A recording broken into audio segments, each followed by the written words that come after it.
Theresa May would have won a majority at the general election under fair constituency boundaries, a review has suggested. Plans by the Boundary Commission to redraw borders and equalize the number of voters in each seat would, if they had been in force in June, have given the Tories the handful of extra MPs they needed. The plans would also see the total number of MPs cut from 650 to 600. Under the proposals, Jeremy Corbyn, Boris Johnson and David Davis would face a fight to stay in the Commons. The Labour leader's Islington North seat would be merged with his neighbour Diane Abbott's, while Mr Johnson's Uxbridge and South Ruislip seat would become a tight marginal, experts said. Mr Davis's Halton Price and Howden seat would be merged with a neighbouring constituency, leaving the Brexit secretary fighting for a place in Parliament. Originally drawn up under the coalition government, the Boundary Commission's proposals were vetoed by then Lib Dem leader Nick Clegg,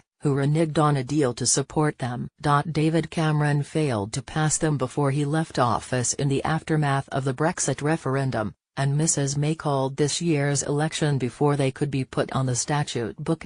One analysis of the proposals based on June's election suggests they would have left the Conservatives with between 307 and 309 seats in a Commons of 600, down from 316 now.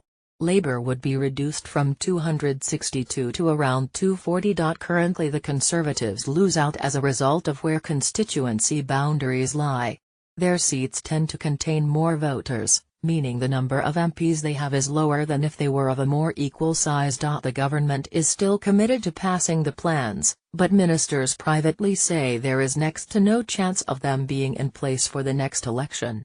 Northern Ireland's DUP, whose MPs give Mrs May a slim majority, are opposed to them, and Tory MPs who face losing their seats are unlikely to vote in favour of the changes. Last week Conservative Party Chairman Patrick McLaughlin and Chief Whip Gavin Williamson wrote to MPs to reassure them that none would be left behind as a result.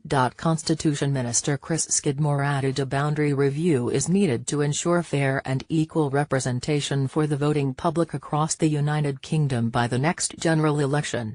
Without any boundary reforms, constituencies would be based on data that is over 20 years old. This would disregard significant changes in demographics, house building and migration. The number of MPs in the Commons would be cut from 533 to 501 in England, 59 to 53 in Scotland, 40 to 29 in Wales and 18 to 17 in Northern Ireland. Labour is gaining support in cities, while the Tories have more backing in towns, according to a study by the New Economics Foundation. At the general election in June, the swing to Labour from the Tories was more than twice as big in English cities, at 10.2%, as it was in smaller towns, of 4.1%, according to the survey.